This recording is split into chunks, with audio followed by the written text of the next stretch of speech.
Perekonomian di Indonesia satu kali perputaran Ramadan dikisarkan angkanya adalah 1.000 triliun lebih. Angka yang sangat besar dan angka yang sangat menjanjikan untuk membuat Indonesia lebih baik dan lebih maju. Hari ini kita akan kedatangan salah seorang yang baru mengemban peran besarnya untuk bisa memajukan perekonomian Indonesia. Tahun lalu udah sempat hadir, tapi kali ini kita bakal ngebahas lebih strategik dan juga lebih komprehensif. Siapa dia? Kakak Sisi? Betul banget, baru saja mengemban amanah yang cukup berat Direktur Hukum dan Direktur Umum dan Hukum ya Kak ya? Betul ya? Kak Deva dari LPDB. Saya udah kayak orang Arab ya Kak, tidak bisa membedakan LPDB dan B. Bener banget tadi Kak, ini saya mau Winda cukup belum punya khasanah yang banyak mengenai LPDB. Apa ini tangganya LPDP Kakak atau bagaimana? Mirip-mirip ya. Hati-hati ya. Oke, thank you Winda dan Cici udah undang lagi. Tapi kali ini saya hadir untuk posisi yang lain. Alhamdulillah kemarin tanggal akhir bulan Oktober 2025 saya diminta oleh Kementerian Koperasi untuk bantu. Ada lembaga namanya BLU di bawah Kementerian Koperasi. Kita adalah satuan kerja dari Kementerian Koperasi, namanya Lembaga Pengelola Dana Bergulir Koperasi. Nah, bedanya sama LPDP dan LPDB. LPDP itu untuk beasiswa gitu. Nah, orang masih agak suka ketukar tuh. Nah, kalau kita B, dana bergulir gitu. Nah, sebenarnya ini apa sih? Ini sebenarnya sudah berdiri sejak tahun 2008. Gitu, udah cukup lama dan tugasnya adalah memberikan dana bergulir. Awalnya adalah untuk UMKM dan koperasi. Tapi sekarang karena sejak pemerintahan Pak Prabowo ini kan Kementerian Koperasi itu dipisah sama UMKM. Itu sekarang menterinya Pak Ferry Juliantono dan UMKM ada berdiri sendiri. Karena kenapa? Karena pemerintah Pak Prabowo ini ingin fokus menjadikan koperasi menjadi kembali soko guru perekonomian Indonesia. Gitu. Tadi kan ngomong mengenai perputaran di Ramadan itu 1.000 triliun. Saya ingin menekankan sebenarnya dengan pertumbuhan ekonomi Indonesia yang cukup signifikan, yang baik sampai saat ini, yang perlu kita tekankan itu bukan hanya pertumbuhan, tapi sebenarnya adalah pemerataan.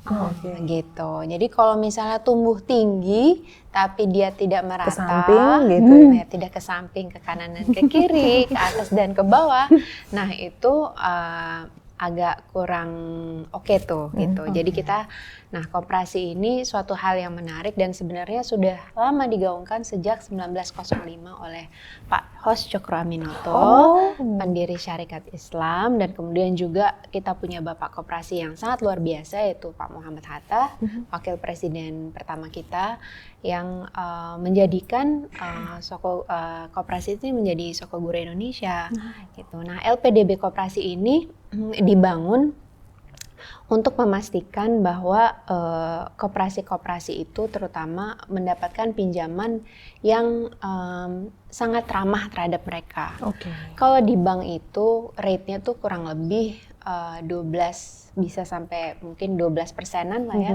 Di kita itu untuk konvensional itu hanya 6,5%. Jadi setengahnya gitu.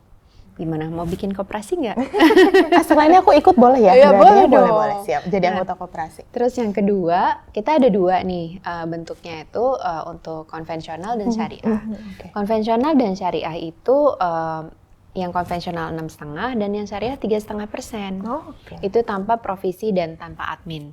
Seperti itu. Jadi sangat baik sekali, sangat bagus programnya dan sampai saat ini sejak tahun 2008 kita sudah menggelontorkan kurang lebih 21 triliunan.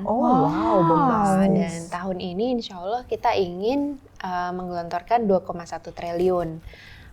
Nah, 2,1 triliun ini agak berubah skemanya. Biasanya itu yang lebih banyak kita berikan pengguliran dana adalah koperasi simpan pinjam. Gitu. Terus yang saat ini tahun ini kami ingin lebih fokus kepada koperasi-koperasi yang sektoril seperti koperasi perumahan, koperasi pertambangan, pertanian, nelayan, terus koperasi produksi yang lain misalnya bisa dalam bidang kosmetik misalnya, ataupun anak-anak muda yang biasanya UKM berdiri sendiri-sendiri, berjual sendiri-sendiri. Nah, sekarang saatnya berkumpul, bersyarikat dan membentuk koperasi untuk bisa mendapatkan dana pinjaman gitu. Kak, jumlah angkanya ini semua purely dari APBN atau? Iya, ini semua purely dari APBN dari Kementerian Keuangan. Jadi Kementerian Keuangan memberikan ada BLU di Indonesia tuh banyak banget. Nah, salah satunya adalah LPDB Koperasi ini. Nah, LPDB Koperasi ini sebenarnya sangat bagus sekali performance-nya ya. Itu sudah sangat positif dan juga kita mempunyai sistem yang sangat prudent, semua by digital, dan juga kita mempunyai early warning system untuk setiap peminjaman-peminjaman yang diajukan oleh koperasi-koperasi gitu. Ya, salah satu yang terbaik adalah kita mempunyai sistem inkubator gitu, dan inkubator ini tahun lalu tuh kurang lebih kita dari 22 lembaga inkubator, satu inkubator itu kurang lebih 10 sampai 15 koperasi yang kita incubate. Jadi total dari 22 ya dikali 10 berarti 220-an koperasi lah, atau mungkin kurang lebih ya sampai hampir 200 yang sudah kita inkubasi itu per tahun. Nah, tahun ini juga kita akan melaksanakan yang sama insya Allah, dan ini adalah program-program yang pemerintah ingin lakukan, apalagi kan sekarang ada Koperasi Desa Merah Putih kan gitu. Nah, itu juga suatu pencapaian yang luar biasa. Saya sudah cek ya ke semua negara, nggak ada negara yang bisa mampu membangun legalitas. Ya, kenapa sih legalitas itu penting? Karena legalitas Koperasi Desa Merah Putih itu dibangun bukan hanya strateginya memang dari pemerintah pusat, tetapi itu harus dikonsensuskan oleh semua pemangku kepentingan, yaitu dari kepala desa, terus tokoh-tokoh masyarakat dan lain sebagainya, dan mereka membentuklah Koperasi Desa Merah Putih yang jumlahnya sudah terbentuk 83.000 ini, dan alhamdulillah sampai saat ini sudah 1.100 yang dibangun 100%. Mudah-mudahan dengan dukungan semua pihak, terutama dari masyarakat juga, kita ingin Maret ini lebih banyak lagi ya untuk fokusnya sih inginnya targetnya sampai 30.000 gitu ya, mudah-mudahan tercapai. Tapi kalau enggak ya I think koperasi saat ini ingin sekali dibesarkan sebagaimana besarnya seperti private sector dan juga BUMN gitu. Kenapa sih? Karena selama 30 tahun sejak tahun 98 ini kita ada change the gear. Sebelum 98 koperasi itu cukup berkembang cukup besar. Mungkin ada yang tahu dulu namanya ada Bank Bukopin. Terus juga kita punya punya bank sendiri. Kita juga koperasinya juga maju-maju. Sekarang banyak yang maju seperti GKBI, Kospin Jasa, terus juga ada koperasi-koperasi pesantren seperti Sidogiri, terus kemudian itu asetnya udah sampai triliunan gitu.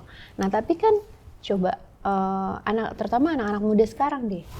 Ya, masih belum terlalu banyak yang ngerti koperasi gitu. Nah, kita fokusnya adalah sekarang di mana Gen Z, milenial dan alpha ini akan terlibat dalam koperasi. Nah, salah satu tugas saya adalah melibatkan anak-anak muda, terutama di tingkat kuliah dan juga yang baru lulus untuk mengambil peran di dalam koperasi. Nah, tahun ini insya Allah kita akan mempunyai program KKN. Kemarin kita baru ketemu sama beberapa universitas, salah satunya Universitas Pajajaran, untuk mencoba anak-anak yang KKN itu nanti KKN di koperasi-koperasi gitu. Jadi kita ingin membawa anak-anak muda kembali ke desa dan betul-betul menggerakkan ekonomi yang mudah-mudahan ini menjadi suatu menjadi mesin ekonomi dan sosial di masa yang akan datang. Jadi namanya kuliah koperasi nyata nanti kan? Iya, bagus. Bener juga namanya kuliah koperasi nyata, betul sekali. Gimana Winda? Iya. Kan tadi disebutin yang penting sebenarnya bukan pertumbuhan tapi pemerataan. Ini salah satu implementasi yang udah tinggal dijalanin. Itu sebenarnya PR besar ya. Kenapa sih koperasi terutama untuk dalam Ramadan sih kita melihat bahwa ini sangat pas banget sama konsep keislaman Ramadan ini gitu ya. Karena konsep koperasi adalah di situ tidak ada majikan dan tidak ada pekerja. Semuanya egaliter. Itu semua bisa memiliki sisa hasil usaha. dan semua mempunyai suara yang sama. Memang ada pengurus dan pengawas dan lain sebagainya, tetapi tetap aja bahwa di dalam koperasi itu mereka mempunyai sistem gotong royong. Nah, di dalam keislaman itu kan ta'awun. Nah, dalam gotong royong inilah sistem pemerataan itu terjadi gitu. Nah, di Indonesia kita bisa mengaca bahwa sebenarnya koperasi-koperasi yang sekarang sudah jalan sangat bagus itu tinggal direplikasi, dan kita contoh, dan mudah-mudahan dengan koperasi Desa Merah Putih ini juga bisa trickle down efeknya itu ke banyak sektor ya, ke banyak pihak, karena kita ingin melakukan banyak sekali di desa-desa gitu. Kita melihat bahwa pertumbuhan ekonomi di Indonesia itu memang sekarang lebih banyak di daerah urban gitu. Banyak pemuda-pemuda yang ke Jakarta ataupun ke kota-kota besar. Salah satu binaan saya misalnya di daerah Kerinci itu desanya itu petani-petaninya tuh umurnya sudah lewat dari 50 tahun gitu. Jadi anak-anak mudanya pada kemana sih?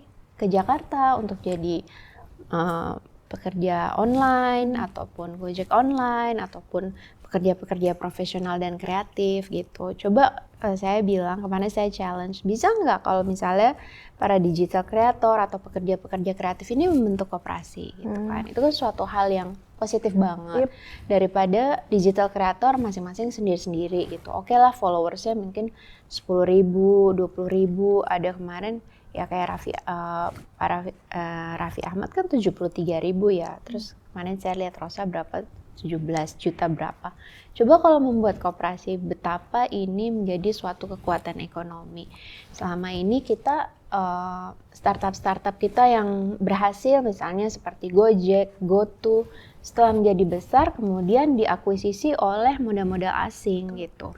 Akhirnya sisa untuk modal yang tinggal di Indonesia itu hanya sedikit. Nah, itu tidak akan terjadi kepada koperasi. Karena koperasi itu ada koperasi yang bisa dibeli, tapi ketika jumlahnya masif amat susah gitu.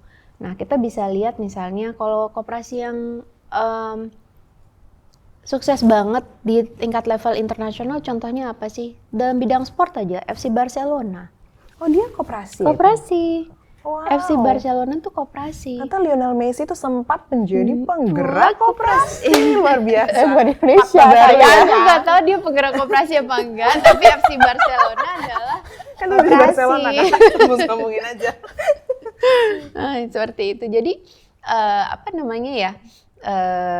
bayangin kalau misalnya kemarin saya ketemu dengan wali kota Farhan.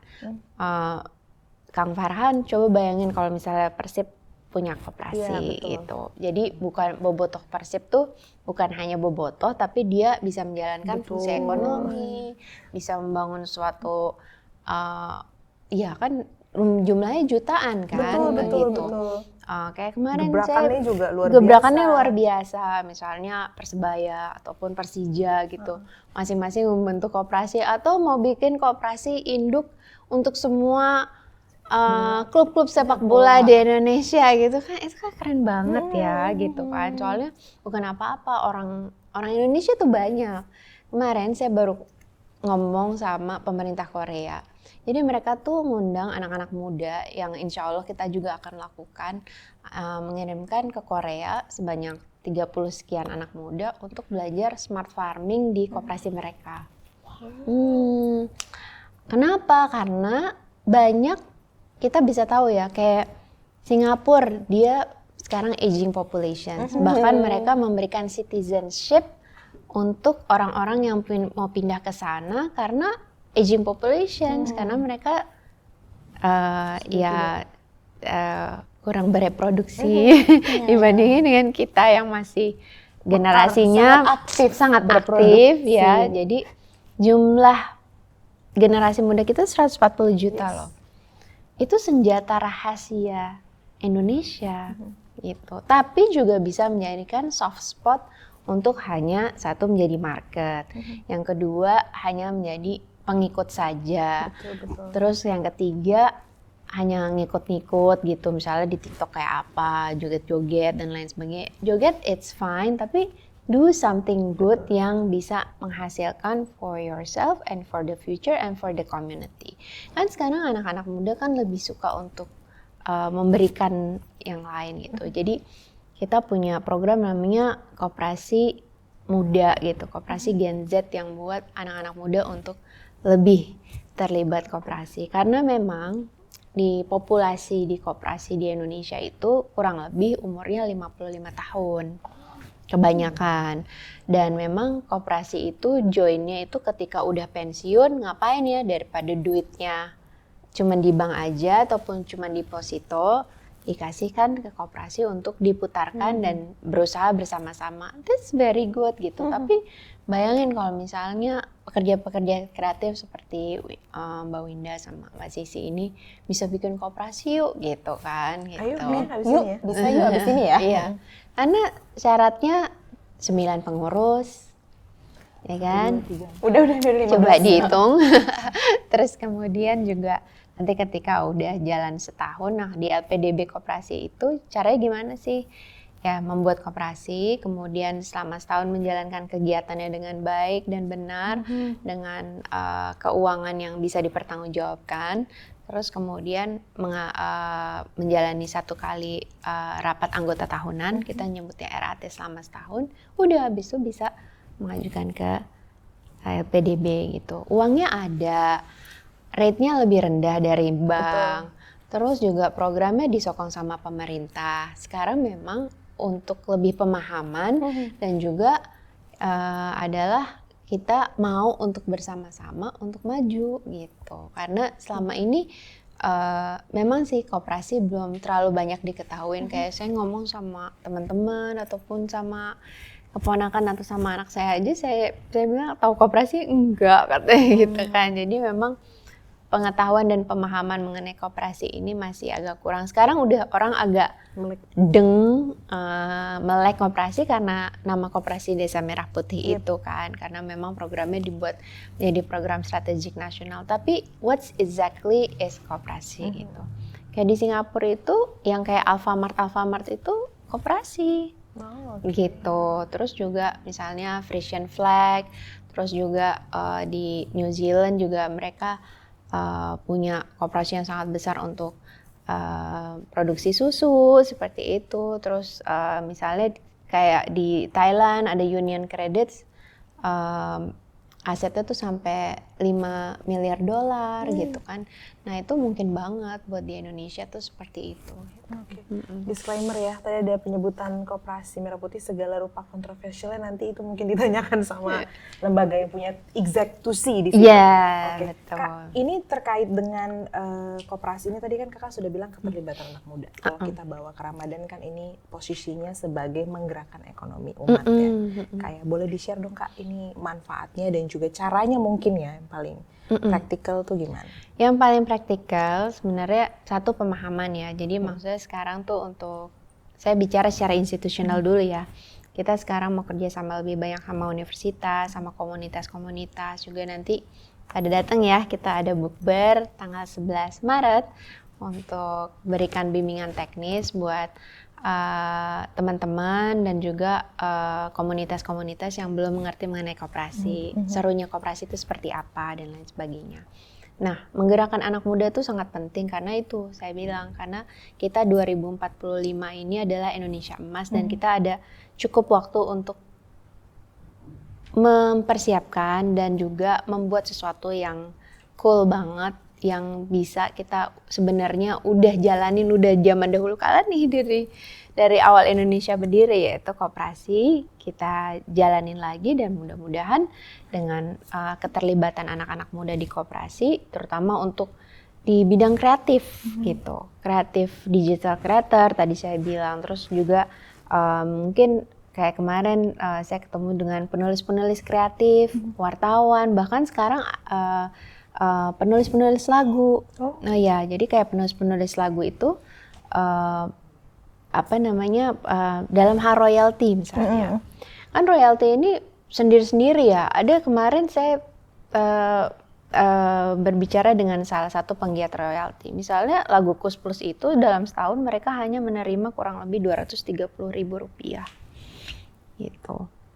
untuk lagu, salah satu lagu mereka lah yang sangat terkenal gitu kan. Itu kan menurut saya nggak fair ya gitu. Atau misalnya kalau misalnya Ramadan ini Ragu Bimbo, berapa sih royaltinya? I don't know gitu. Tapi coba tiap kita masuk mall, lagunya kan lagunya Bimbo. Ada gitu. sajadah panjang ada ya? sajadah panjang lah apa gitu. Terus lagunya Tompi dan lagunya ya banyaklah artis-artis itu.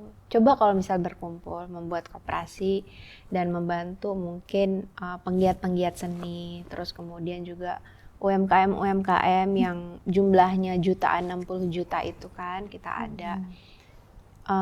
Pertanyaannya, apakah semua koperasi akan sukses? Belum tentu juga gitu. Ya sama aja dengan lulusan universitas, apakah semuanya sukses? Kan enggak. Tapi are we stopping to supporting them? Kan enggak. Terus yang kedua juga untuk UMKM dari 60 juta, misalnya 1000 UMKM yang diinkubasi, berapa banyak yang jadi? Unicorn kita aja berapa banyak? Ada berapa sih unicorn kita sekarang? 2, 3. 2 atau 3 kan? Padahal waktu saya dulu di Indosat, kita tuh menginkubasi kurang lebih paling enggak setahun tuh bisa ratusan startup loh. Dengan dana yang begitu besar, dengan hackathon yang berkali-kali ya kan, dengan penjurian berkali-kali, unicornnya yang muncul berapa? Cuman 2 atau 3. Belum lagi yang kena kasus dan lain sebagainya ya kan. Ups. Tapi that's the reality of the economy gitu kan. Nah sekarang gimana? Itu fokusnya company, dan koperasi ini sama. Koperasi itu sebenarnya bisa membawahi company-company. Gitu kan, menarik ya. Tapi company nggak bisa membawahi koperasi. Gitu. Iya, jadi itu suatu hal yang menarik banget. Saya ke Kuwait, mereka mempunyai misalnya koperasi yang bergerak di bidang LNG. Koperasi yang bergerak di bidang rumah sakit. Kita nggak boleh koperasi bergerak di bidang rumah sakit. For some other reasons, I don't know. Nah, itulah undang-undang perkoperasian sekarang sedang ingin diubah gitu ya. Koperasi nggak boleh bergerak di bidang travel, umroh dan haji. That's very weird, right? Karena padahal di Indonesia jumlah jamaah haji 220.000. Coba bayangin kalau misalnya jamaah-jamaah itu berkumpul terus kemudian membentuk koperasi. All the the profit, semua haji and umroh will return to them. And every time mereka mau masukin dana lagi ke situ juga akan menjadi lebih besar gitu. Itu kan suatu hal yang tidak dipikirkan selama 30 tahun lebih kita reformasi kemarin gitu. Nah, inilah yang kita ingin rubah, kita yang ingin membuat suatu gebrakan bahwa banyak sektor. Dulu pertambangan nggak boleh koperasi masuk, sekarang sudah boleh. Sekarang kita pengen bikin koperasi perumahan kan banyak. Anak-anak muda yang baru mau mentes dan mau punya apartemen kan banyak ya. Coba bayangin kalau kalian bikin koperasi ya kan. Gitu. Jadi kenapa enggak? It's possible. Terus ya gitu, dananya ada. Dan daripada kita berjuang sendiri, lebih baik kan bersatu teguh bercerai runtuh. Berkolaborasi. Gitu. Berkolaborasi. Jadi kita berkolaborasi, beradaptasi dan berinovasi. Betul. Gitu.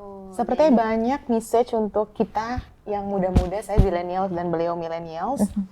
Sepertinya tadi kan udah panjang nih kita ngobrolin, cukup deg gitu ya. Iya lagi, gue nggak berkontribusi gitu kan. Kalau misal kita mau berkontribusi lebih real, lebih real, apa starter pack awal untuk kita? Oke, kita mau diambil peran nih di koperasi gitu. Bentuk koperasi atau daftar masuk gitu ke dalam koperasi yang sudah jadi menjadi koperasi gitu. Tapi coba segini aja untuk Bloomberg Spark Ramadan, berapa orang yang terlibat? Coba kalian membuat koperasi. Benar. Ya kan, misalnya satu dari siapa-siapa gitu kan. Oh ya patungan, itu sebenarnya patungan. Iya Ya kan, daripada Chip in kalian ya. arisan doang, Chip in. arisan cik terus ayo bulan ini siapa yang menang dapat segini, mendingan diputarin, dibuat bisnis yang make sense. Mau bisnis apa? Bisnis kreatif, production house, please gitu. Salah satu, Nice. saya baca, salah satu stasiun terbesar di Indonesia itu Modelnya kooperatif. modelnya koperasi dan salah satu klien kami juga. Oh. Iya, pinjamannya pun sampai ratusan miliar. Bisa kan? Bisa. Nah, ya kenapa enggak bisa? Karena pembayaran dari brand-brand itu kan kalau company kan lama ya. Karena mereka tuh harus bayar ini, terus bayar artis buat sinetron harus dibayar saat ini juga. Sedangkan kalau koperasi di LPDB itu dibayar di depan dan yang pasti karena ini dana APBN harus berhati-hati, tidak boleh macet dan tidak boleh negatif. Benar. Kayak kita terlalu punya stereotip kalau koperasi itu tuh biasanya di sekolah ya. Ya kan? Tabungan gitu ya, dicontreng-contreng. Iya. Jadi ketika ternyata pinjamannya bisa sampai 1 miliar, oh beyond that. Jadi kita baru tahu juga sekarang. Bisa.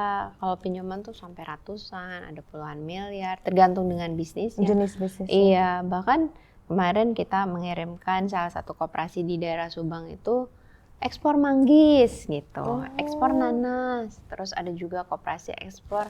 Nah ini juga mau ketemu misalnya ekspor kopi dari macam-macam koperasi, jumlahnya sampai ratusan miliar juga. Mbak, yang paling tidak diperbolehkan tuh biasanya sektor apa? Yang nggak bisa dikoperasikan tuh sektor apa?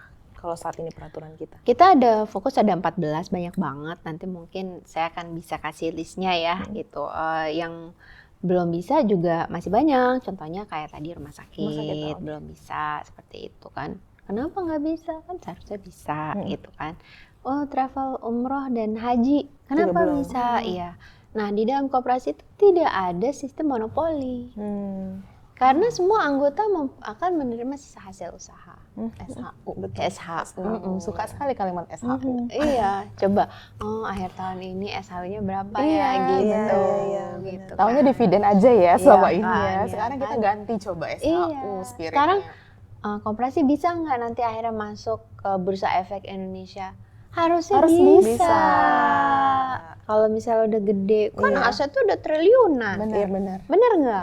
Misalnya, oh iya kita masuk, misalnya ini anggota koperasi. Kalau menurut saya this is only on my thought.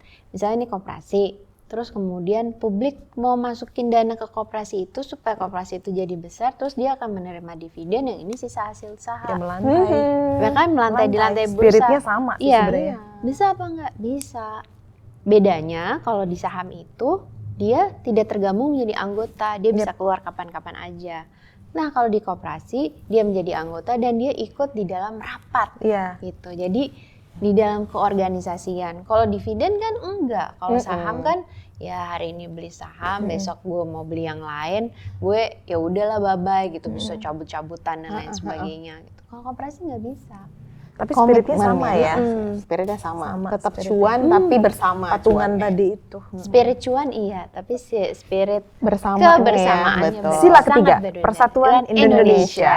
Betul. Jadi Sokoguru pasal 33 itu kekayaan bumi alam beserta isinya adalah milik rakyat Indonesia. Itu dia sih koperasi itu sebenarnya dan ya inilah yang kita lupa. Nah ini kan kita seperti terbangun dari tidur yang lama gitu. Iya.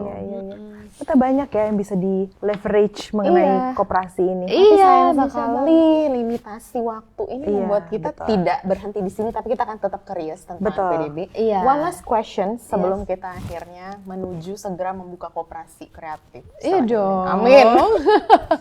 Kan tadi ada Beneran kata-kata, ya, jangan nunggu. Jangan jangan mangkrek. nunggu mangkrak. Jangan mangkrek. Jangan mangkrak ya. mangkrak ya. Tadi kan ada statement yang di kita cukup bold dan menarik perhatian adalah gimana caranya ini anak muda jadi proud untuk kerja di koperasi dan membawa mereka yang menuju urban akhirnya bertransmigrasi lagi kembali kepada daerahnya masing-masing. Apa real strateginya kira-kira? Aku heran kenapa. Saya pernah tinggal di desa waktu dulu ya. I really love it. kalau misalnya saya punya kampung karena saya dari kecil tinggal di Jakarta, Anak saya nggak urban punya gitu ya. Saya nggak punya kampung, saya nggak punya rumah di kampung yang di kata-kata kampung dan jadi kampungan itu benar-benar, I think itu kata-kata yang mendegradasi Kampung. desa, Kampung itu dan sendiri. kampung itu sendiri. Padahal healing orang nyari kampung ya, Mbak. Kampung halaman Padahal orang gitu. healing tuh nyari kampung. nyari Exactly. alam. Terus juga sekarang kalau misalnya kita lihat, if you go misalnya to Sulawesi, if you go to Lombok, semua orang bule sekarang di daerah Tambora yang saya pernah ke sana itu, ada satu pulau, ini di kampung, satu pulau yang satu malamnya adalah hampir 30 juta dan nggak boleh ada orang Indonesia yang masuk, kok bisa? Itu di kampung kan? Gitu.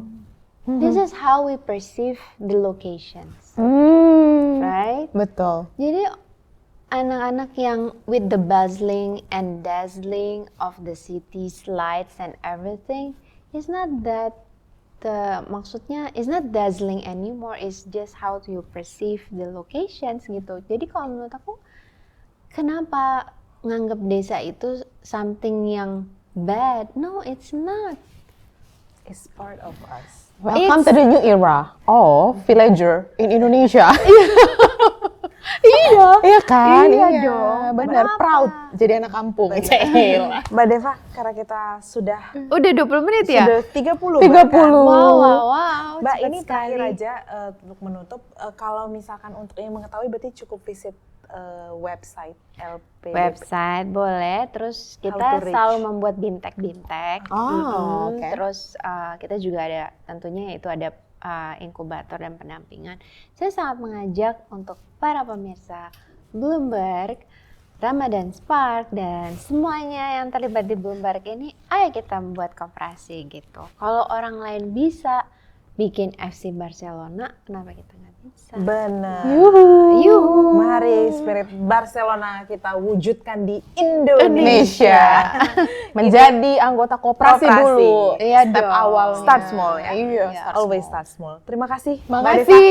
Terima Atas kasih waktunya. Atas waktunya. Karina Atas dan wa- Sisi. Abis ini Senang langsung mau sekali. buka koperasi lagi. Iya Senang dong. sekali Mbak sudah datang lagi berkunjung lagi di Ramadan. Iya, Spark. ini mau berangkat ke Surabaya. Oke. Salah satu koperasinya menggelar fiber optik. Wow. Koperasi Indosat. Oh, ya. Oke. Nice. Seperti Keren, biasa, keren. Ramadan Spark selalu menghadirkan new opportunity, as in also the good news coming, biar kita tambah spark, dan spark. Sampai jumpa di episode selanjutnya. Terima kasih. Assalamualaikum warahmatullahi wabarakatuh.